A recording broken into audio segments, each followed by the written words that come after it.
Kasalukuyang nagpapa-ultrasound si Angelina sa isang liblib na ospital. Malulusog ang mga baby mo. Kapag nag 5 months ka na, kailangan mong mag-anomaly scan. Masayang sabi ng doktor. Salamat po, Dok. Nakangiting sagot ni Angelina na parang nabunutan ng tinig sa dibdib. Wala yun. Sobrang close kami ng mami mo noong nag-aaral pa kami. Sagot ng doktor habang inabot kay Angelina ang kopya ng ultrasound scan niya. Nabanggit niya sa akin na ayaw daw sa kambal ng tatay nila, kaya dumayo ka pa dito sa akin para magpa-check up. Pero Angelina, hindi birong magpalaki ng 2 bata. Kinuha ni Angelina ang kopya at magalang na ngumiti. Okay lang po ako, kakayanin ko po. Naniniwala ko sa'yo. Sige po, mauna na po ako. Tatawag na lang po ako sa inyo kapag bibisita na kami ulit. Paalam ni Angelina bago siya lumabas ng examination room. Nang makita ni Cecilia ang papalabas ang anak, nakangiti itong lumapit. O, kamustang kambal? Okay naman daw ba sila? Normal naman po sila, mommy. Pagod ka ba? Inaantok ako. Sagot ni Angelina habang humihikab. Hindi siya nakatulog kagabi. 6:00 siya umalis sa mansyon ni Benjamin para makipagkita sa mommy niya. Tapos 3 oras silang nagbiyahe. Ilang beses siya muntik makatulog sa bus kanina. Pero pinipigilan niya dahil sobrang kinakabahan siya para sa kambal. Ngayon na nasiguro niyang maayos ang lagay ng mga to, sobrang laki ng iginaan ng pakaramdam niya. At wala na siyang ibang gustong gawin kung hindi ang magbawi ng tulog. Gusto mo bang magmotel muna tayo para makatulog ka sandali?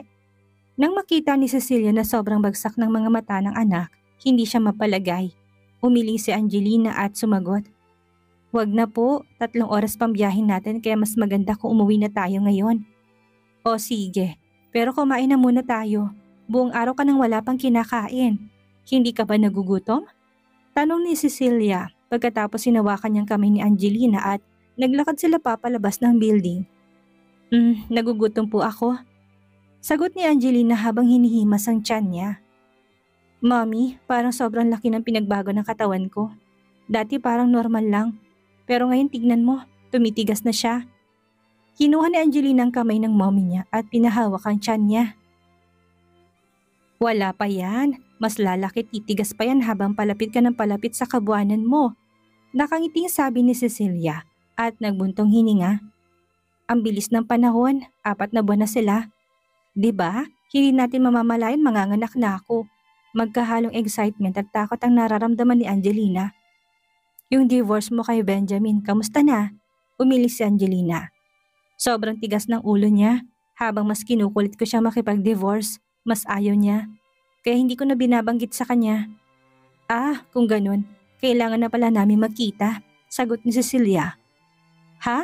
Bakit kailangan niyo magkita? Sobrang sungit kaya nun, maiinis ka lang kapag nakita mo siya. Malumanin ang sagot ni Angelina. Hindi sumang-ayon sa Cecilia. Ano ka ba? Siyempre bata pa siya at sobrang yaman, kaya natural lang na magmukha siyang masungit. Hindi naman siya kagaya natin na normal lang, kaya medyo mahirap para sa atin na intindihin sila. Kasi iniisip natin nagyayabang sila, pero ang totoo ay may iba talaga ang mundo nila. Nakalimutan mo na ba kung bakit tayo nandito ngayon? Mommy, bakit mas kinakampihan mo siya? Nakangusong sagot ni Angelina, na parang isang nagtatampong bata. Naiilang na napangiti na lang si Cecilia at iniba ang usapan. Oo siya, maghanap na tayo ng makakainan nang makauwi na tayo. Habang nasa biyahe sila pa uwi, nakatulog si Angelina sa binti ni Cecilia. Dahan-dahan niyang hinimas ang buhok ng anak na aksidente niya madampian ng kaliwa nitong pisngi. Biglang kumunot ang noo ni Angelina at huminga ng malalim. Ouch, ang sakit! Kaya nag-alalang tinignan ni Cecilia ang pisngi nito. Sa maalayuan, hindi halata pero kung titignan na malapitan, makikita namumutla ito tinakpalan ni Angelina ng makapal na foundation.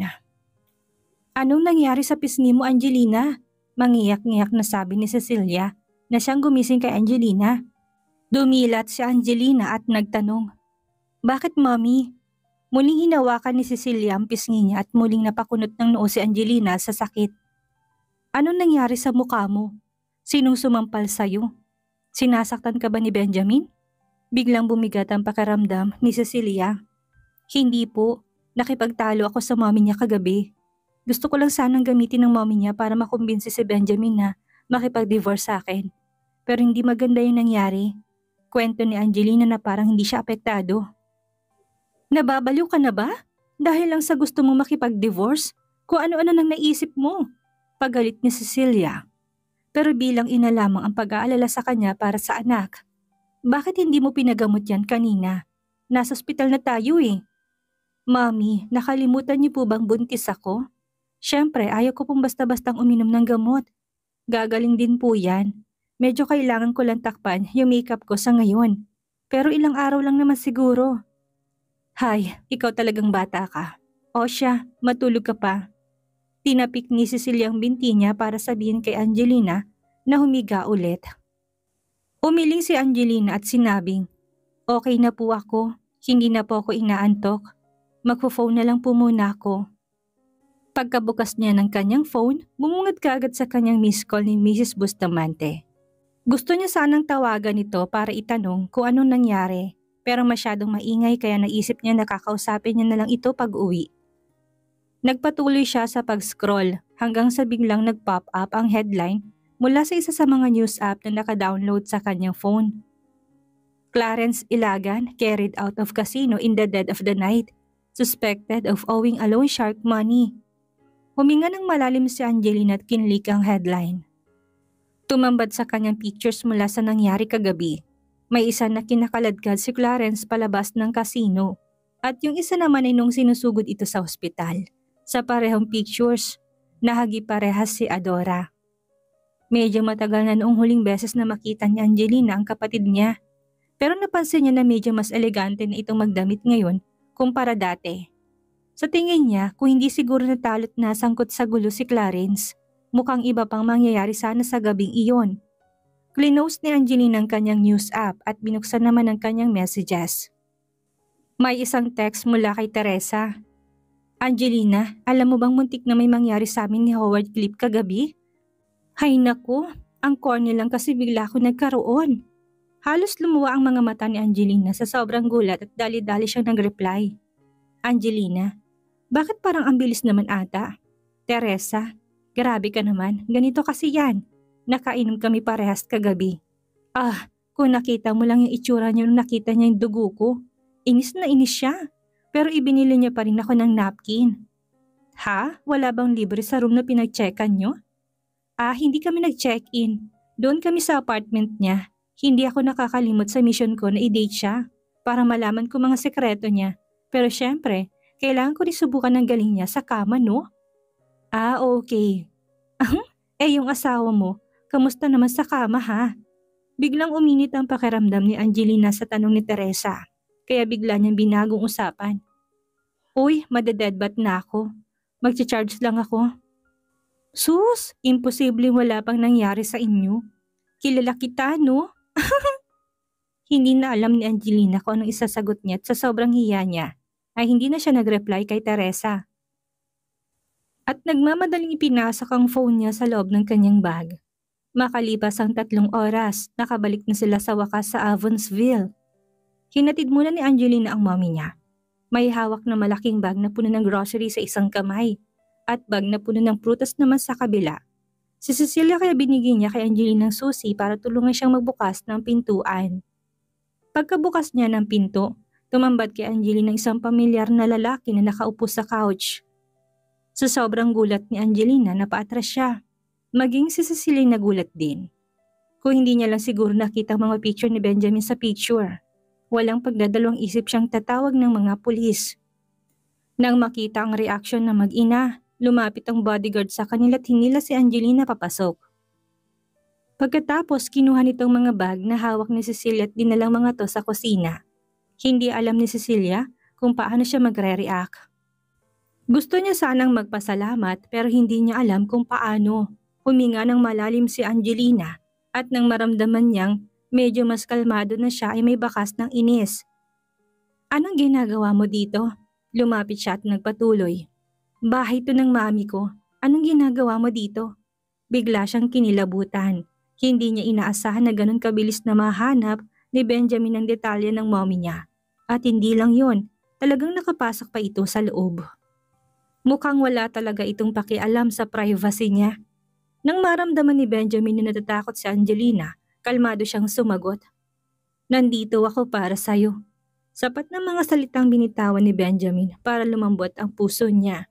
Umalis siya sa mansyon ng maagang maaga tapos pinatay niya ang kanyang phone. Nakita niyang tinatawagan siya ni Mrs. Bustamante na sigurado siyang utos ni Benjamin. Ibig sabihin, nag-aalala siya sa akin? Sigurado akong ikaw si Benjamin, tama iho? Singit ni Cecilia nang maramdaman niyang medyo naging awkward ang aura. Naku, malungkot kasi si Angelina, kaya sinamahan ko na muna para makapag-unwind. Teka, ikukuha kita ng maiinom. Mommy! Wag na po, ayos lang ako. Sabi na nagsalita si Angelina at Benjamin na siyang lalong mas nagpa-awkward ng paligid. Aalis na po siya kaya wag ka nang pong mag-abala, mommy. Umupo ka na lang na makapagpahinga ka. Inalalayan ni Angelina ang mommy niya na umupo sa couch. Hindi niya man sabihin pero halatang pinapaalis ni Angelina sa Benjamin. Naramdaman naman ni Benjamin ang gustong mangyari ni Angelina kaya tumayo siya at nagpaalam. Mauna na po ako, bibisita na lang po ako ulit. Gusto sanang ihatid ni Cecilia sa Benjamin pero hinila siya ni Angelina at pinigilang tumayo. Mauna na rin po ako. Huwag ka nang lalabas ng bahay at magpahinga ka na, mommy. Pagkatapos dali-dali siyang tumayo at humabol kay Benjamin. Pagkalabas nila ng building, nakakunot ang noon tinignan ni Angelina sa Benjamin. Sa susunod huwag ka nang babalik dito.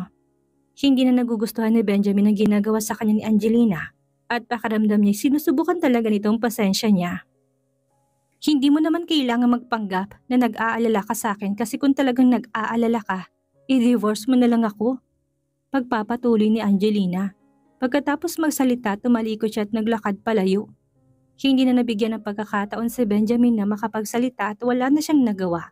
Kung hindi ang tignan si Angelina na naglalakad palayo. Oo, palagi man silang magkasama pero ang mga puso nila sobrang magkalayo. Sa kabilang banda, inoperahan si Clarence sa kalaliman ng gabi. Malaki ang posibilidad na makarecover kagad ang daliri niya kung maoperahan siya sa loob ng 8 oras. Siyempre, hindi na ito maibabalik sa dati pero kahit papaano, hindi ito kakailanganing putulin. Matapos ang operasyon, medyo matagal pa bago nagkamalay si Clarence. Tanghali na kinabukasan nang magising siya. Pagkamulat ng kanyang mga mata, hindi siya mapalagay sa sobrang takot na pakaramdam niya, ay sinaktan pa rin siya. Clarence, huwag kang matakot, ligtas ka na. Nandito ka sa ospital. Wala nang makakapanakit sa iyo, anak. Mangiyak-ngiyak na pagpapanatag ni Patricia. Ang daddy mo na nagbayad ng utang mo. Kabaliktaran ang nararamdaman ni Patricia, halatang hindi masaya si Hector dahil sobrang laki ng perang inilabas niya para kay Clarence. Matagal na niyang tinanggap na walang kwentang tao ang anak niya, pero hindi niya naman inakalang aabot pa sa puntong kakailanganin niya maglabas ng sobrang laking pera para dito. Siguro yung napatalo nitong ilang libo noon ay kinayanan pa ni Hector, pero tumataginting na 8 milyon ang napatalo nito kagabi. Partida, hindi pa yun ang kabuuan dahil hindi na talaga kinaya ni Hector sa sobrang laki. Dahil naputol na ng mga ito ang daliri ni Clarence, nagkasundo na lang na kalahati na lang ang babayaran nila. Subukan mo magsugal ulit at ako na mismong puputol sa kamay mo. Galit na sigaw ni Hector. Bakit mo ba pinapagalitan ng anak ko? Kakagising niya lang. At sa tingin ko, hindi lang naman siyang natalo kasi sobrang imposible naman na ganun talaga kalaki ang pinusta niya. Sigurado ako na yung brat na si Adora Montenegro ang may kasalanan na lahat ng ito. Mangiyak-ngiyak na sigaw ni Patricia. Pagkatapos, galit na galit siyang lumabas para tawagin si Adora. Hiyang-hiya si Adora kaya noong nasa loob na siya, tinignan niya lang si Clarence na isang beses at yumuko na. Mommy, bakit niyo po sinisisi si Adora? Malakas pong kutob ko na may nag-set up talaga sa akin kagabi para makuha lahat niya ng pera na yon.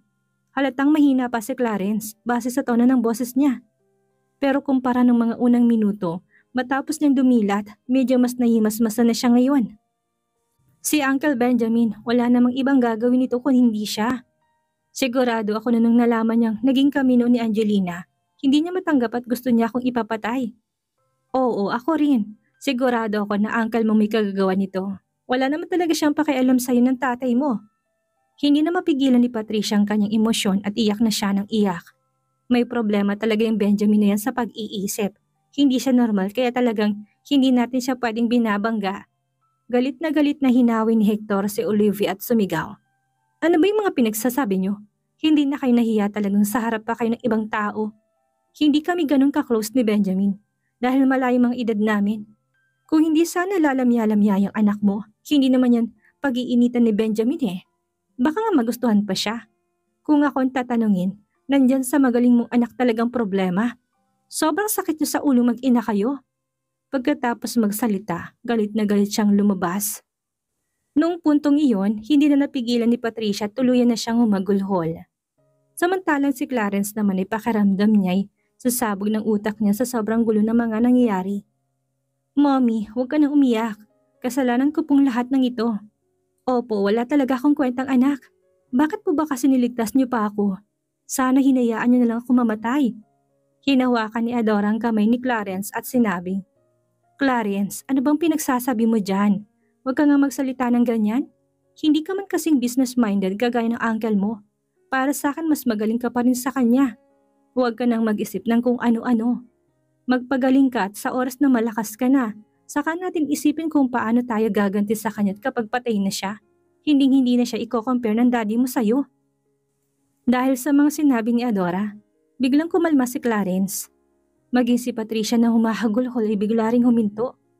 Clarence, ngayon nakita mo ng tunay na kulay ni Angelina na yon. Hindi ka na niya mahal at asawa na siya ng tito mo. Kailangan pati siya'y mapatay natin dahil sa oras na mangyari yon. Mapupunta na sa atin ang lahat ng meron sila. Hindi na kinaya ni Adora na kimkimin ang mga saloobin niya at tuluyan niya nang inilatag ang kanyang ambisyosong plano. Naglakad si Patricia papalapit kay Adora at tinignan ito mula ulo hanggang paa. Ano bang naitulong mo? Balita ko nilimas ng nanay mong lahat ng kayamanan ng mga Montenegro. Bakit hindi ka nag-ambag kagabi? Yumuko si Adora at hiyang-hiya na sumagot. Totoo po na mayaman talaga ang mommy ko. Pero magbubukas po kasi siya ng bagong kumpanya abroad. Sa ngayon po ay nag-uumpisa pa lang siya pero nasisiguro ko po na hindi magtatagal ay magiging successful yon at malaki rin ang tsansa na mas maungusan pa ng company namin ang kumpanya ni Benjamin. Alam kong alam niyo po na mas malakas ang kita sa ibang bansa. Hindi pa man din tapos magsalita si Adora. Galit na galit nang sabi ni Patricia. Puro katarantaduhan niyang pinagsasabi mo. Nakita niyo ba kung paano kayo sumugal kagabi? Maliit pa yung napatalo niyo sa maipapatalo niyo pa lang. Hindi na po maulit. Pangako po hindi na po talaga. Mangiyak-ngiyak na pagmamakaawa ni Adora kay Patricia. Na-curious na naman po talaga kami kaya sinubukan po namin. Pero hindi na po talaga mauulit. Si Clarence na lang ang pag-asa ng pamilya namin dahil hindi na magkakaanak si Benjamin kahit kailan. Bakit po? May problema po ba si Benjamin? Pag-uusisa ni Adora. Ano ako, Hilo? Bakit ko naman sasabihin sa'yo? Daughter-in-law ba kita? Mapapatawad lang kita kung tutulungan mo si Clarence. Opo, gagawin ko po lahat ng kailangan kong gawin. Papatunayan ko po sa inyo. Noong gabing iyon, nasa isang high-end restaurant si China at kasalukuyan siyang may hawak na isang baso ng mamahaling red wine. Wala siyang ganang kumain at sobrang iritable. Baliw ka na ba talaga, Cesar? Gusto mo ba talaga akong sampalin sa ginawa mong pag-offer? Kay Angelina ng ganong kalaking pera. Kung sobrang dami mo naman palang pera, bakit hindi mo na lang kaya ibigay sa akin? Umiling si Cesar at natatawang sumagot. Sige ba, magkano bang kailangan mo? Haha. Pero kung ano man yung iniisip mo, China, nagkakamali ka. Sinaktan ka ni Benjamin, kaya barya lang yun para maiganti kita. Ha? So tingin mo, magagawa mo yun gamit sa Angelina? Ano sa tingin mo mangyayari sa'yo ha? Gusto siya ni Benjamin kaya hindi kanya hahayaang makalapit kay Angelina. Habang mas iniisip ni China ang mga bagay-bagay, mas nagiging komplikado mga ito para sa kanya. Sa tingin ko, hayaan mo na lang ako, Cesar. Dahil sa oras na maging magkaaway kayo ni Benjamin. Mas magiging mahirap lang sa akin ang lahat. Bakit? Hindi ko naman siya kinakalaban. Isa pang naisipan ko talagang mag-invest sa Montenegro Industries. Kasi sa tingin ko madali silang paikutin at madali lang para sa akin na agawin sa kanilang kumpanya nila. Nalilisik ang mga mata ni China na tinitigan si Cesar. Cesar, alam mo naman kung gaano ako kagalit kay Angelina, hindi ba? Gusto mo ba talaga akong sagarin sa iniisip mong invest na yan ha? China, Look at the bright side. Hindi mo ba naisip na baka ma-inlove siya sa akin kapag tinulungan ko siya ngayon? Paano kung hindi? Don't get me wrong ha. O sige, sabihin natin na gwapo ka at pinagkakaguluhan ka ng lahat. Pero hindi mo ba naisip na mas gwapo pa rin sa'yo sa Benjamin? Parang biglang naging tuta si China na nabakas sa kanyang mga mata ang sobrang pagkahanga.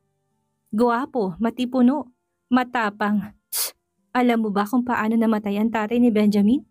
Nakangising tanong ni Cesar habang nilalaro ang wine glass na hawak. Nagpatuloy siya. Si Benjamin mismong pumatay sa kanya.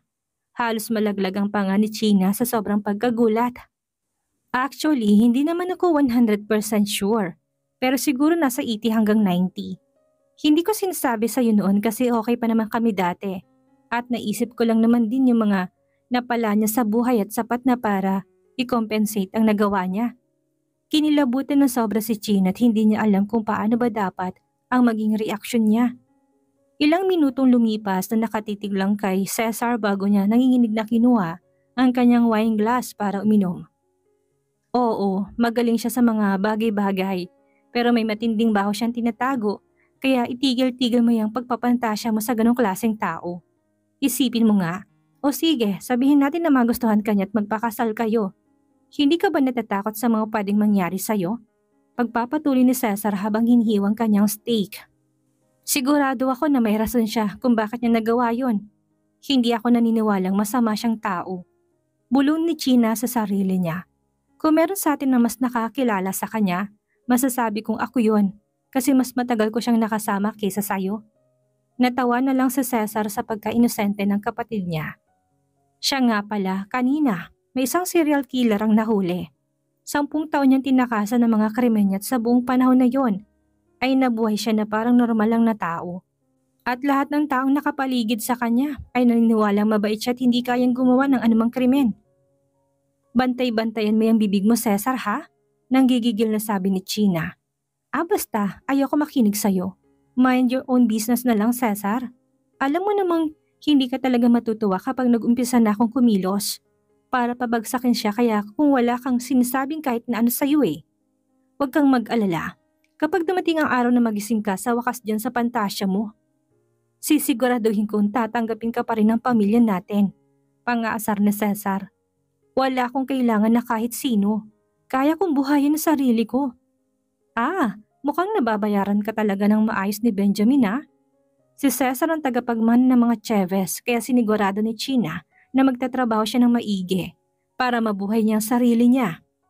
Kahit ano pang sabihin mo, isa lang ang alam ko. Magaling siyang boss at kahit na hindi maging kami, wala na rin akong balak na talikurin siya. Kinuha ni China ang kanyang wine glass at bago uminom, nagpatuloy siya. Good luck na lang sa paghahabol mo kay Angelina. Alam ko naman never ka pang pumalya pagdating sa mga babae. Kaya ang hiling ko lang ay sana ganun din ang mangyari kay Angelina. Oo naman no, ako pa ba? Nakangising sagot ni Cesar habang nakikipag-cheers kay China. Makalipas ang 1 linggo, excited nang pumasok si Glenn sa opisina ni Benjamin. Dalang kanyang pinakamainit na chismis. Sigurado kung alam mong interesado si Cesar na mag-invest sa Montenegro Industries, tama? Alam mo ba na kumakalat na balitay hanggang ngayon daw ay wala pa ring sagot si Angelina? Abot tengang ngiti ni Glenn habang nagkakwento. At syempre hindi lang yun. Ang isa pang chismis ay ilang beses na raw niyang niyaya si Angelinang lumabas. Merong dinner, hiking at kahit pagpunta sa mga art gallery. Pero ni isang beses daw hindi pumayag si Angelina. Sa wakas nahanap na ni Mr. Chavez ang katapat niya. Gatong ni Charles. Ang balita ko, sobrang tinik nun sa mga babae. At lahat nga daw ng mga naging girlfriend niya ay sobrang gaganda at baliw na baliw sa kanya. Kaya kahit daw break na sila ng mga yon, desperado pa rin silang makipagkaibigan sa kanya. Huwag lang siyang mawala. Kung si Glenn at Charles ay natutuwa sa pinag-uusapan nila, kabaliktaran si Benjamin. Inis na inis siya. Nawawalang hiyaan siya sa ginagawa pang palusot ni Cesar. Ang trabaho para masulot sa kanyang asawa niya. Masakit pa rin ang pisngi ni Angelina kaya nasa bahay lang siya buong linggo. Walang prenong sagot ni Benjamin. Gulat na gulat si Glenn at Charles. Ano nangyari sa kanya? Medyo nag-aalangan pa si Benjamin nung una bago siya sumagot. Sinampal siya ni Mommy. Ano? Huwag mo sabihin na dahil ito sa nangyari sa pamangkin mo. Oo, sagot ni Benjamin habang binabaling ang kanyang tingin sa screen ng laptop niya. Kinuha niyang kanyang kape mula sa lamesa at humigop bago siya nagpatuloy. 1 linggo na niya akong hindi kinakausap. Sinubukan mo na ba siyang i-comfort? Tanong ni Glenn. Umiling si Benjamin. Sinubukan mo na ba siyang bigyan ng regalo para malang ma-cheer up siya? Dagdag ni Charles. Muli umiling si Benjamin. Sabay na napabuntong hininga sina Charles at Glenn. Kahit siguro pinakatangang tao sa mundo ay mahuhulaan kung bakit umabot ng 1 linggo na hindi pinapansin ni Angelina si Benjamin. Gusto niya ng divorce. Kapag tinatanong ko siya kung anong gusto niya, wala siyang ibang sasabihin kung hindi tungkol sa divorce. Baka sa boses ni Benjamin ang lungkot. Gustuhin ko man na i-cheer up siya. Palagi niya na sinasabi sa akin na nagpapanggap lang daw ako. At kung talaga may pakialam ako sa kanya, pumayag na daw ako mag-divorce kami. Natatakot si Benjamin na kumilos o magsalita kasi alam niya naman na ang gusto lang ni Angelina ngayon ay ang mag-divorce sila. Biglang nakaramdam ng awa sina Glenn at Charles para kay Benjamin. Di hamak na mas magaling si Benjamin kaysa kay Cesar sa anumang aspeto. Pero kung love life ang pag-uusapan, mukhang malas talaga dun si Benjamin. Pero ano pa nga ba? Lamang na malayo sa Cesar kaysa kay Benjamin pagdating sa experience. Ano ang gagawin ni Benjamin? Ngayon tila walang ibang gusto si Angelina kung hindi makipag-divorce sa kanya.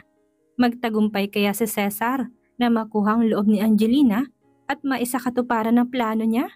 Yan ang ating aalamin sa susunod nating kabanata.